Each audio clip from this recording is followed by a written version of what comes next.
ధర్మార్థ కామ మోక్షాలు అనే నాలుగింటి గురించే మనం వింటూనే ఉంటాం. కానీ వాటి యొక్క జీవన సారాంశం ఏంటో తెలుసుకుందాం. ధర్మం ఈ 4 పురుషార్థాల యొక్క సారాంశం. ధర్మం న్యాయం, నీతి, కర్తవ్యాచరణకు సంబంధించింది. అర్థం అంటే సంపద, జీవనోపాధి అని. కామం అంటే ఇంద్రియ మనోభోగాలను గురించి. మోక్షం అంటే ఆత్మ సాక్షాత్కారాన్ని తెలియజేస్తుంది. ఈ 4 కూడాను పరస్పర విరుద్ధాలు కావు. ఒకటి, అవి పరస్పర పరిపూరకాలు. అందులో అర్థం అన్నింటికీ మూలాధారమైంది. అర్థ ఇత్యేన సర్వేషాం అనే అర్థం వల్లనే అన్ని కార్యాలు సాఫల్యం పొందుతాయని అర్థం. అర్థం లేకుండా ధర్మము, కామము కొనసాగవు. అదేంటో చూద్దాం. దానం చేయాలంటే ముందుగా సంపాదన ఉండాలి. యజ్ఞం చేయాలంటే సామగ్రి కావాలి. కుటుంబాన్ని పోషించాలన్నా ఆర్థిక స్థిరత్వం ఉండాల్సిందే. విద్యాభ్యాసం, వైద్యం, సేవా కార్యక్రమాలు అన్నీ సంపద మీదనే ఆధారపడి ఉన్నాయి. అందుకే ధర్మాచరణకు కూడా అర్థం అవసరమని చెప్పారు.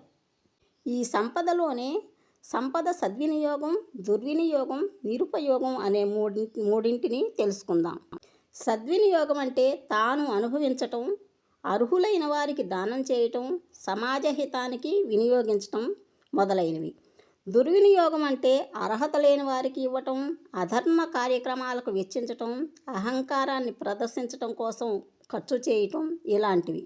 నిరుపయోగమైనవి అంటే ఇక తాను అనుభవించకుండా, ఇతరులకు ఇవ్వకుండా, లోభంతో దాచిపెట్టడం, తరతరాలకు ఉంటాయని చెప్పి తాను కూడా తినకుండా, తాగకుండా దాచిపెట్టడం.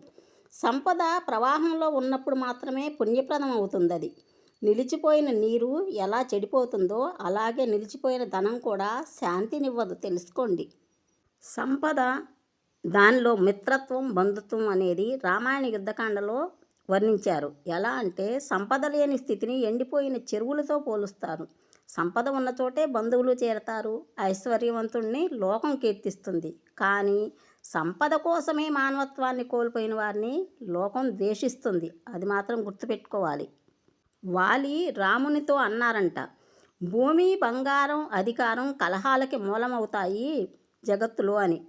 అందుకే సంపదను ధర్మాధీనంగా ఉంచాలి. లేకుండా ఉన్నట్లయితే అది విధ్వంసకరం అవుతుంది. ఇకపోతే 4 ఆశ్రమాలలో సంపద పాత్ర ఎలాంటిది అంటే,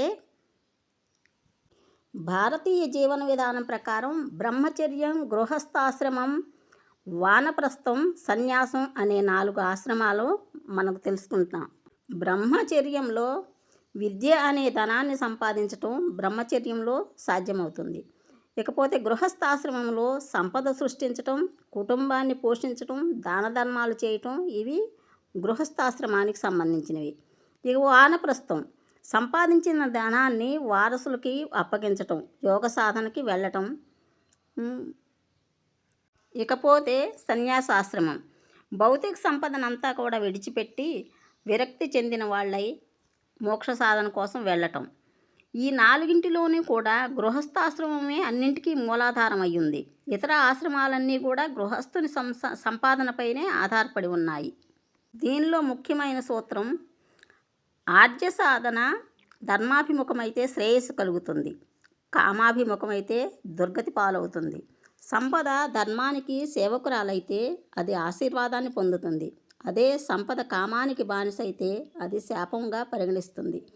ధనం మూలం ఇదం జగత్ అనేది ఎంత నిజమో ధర్మో రక్షతి రక్షితః అనేది కూడా సత్యమే.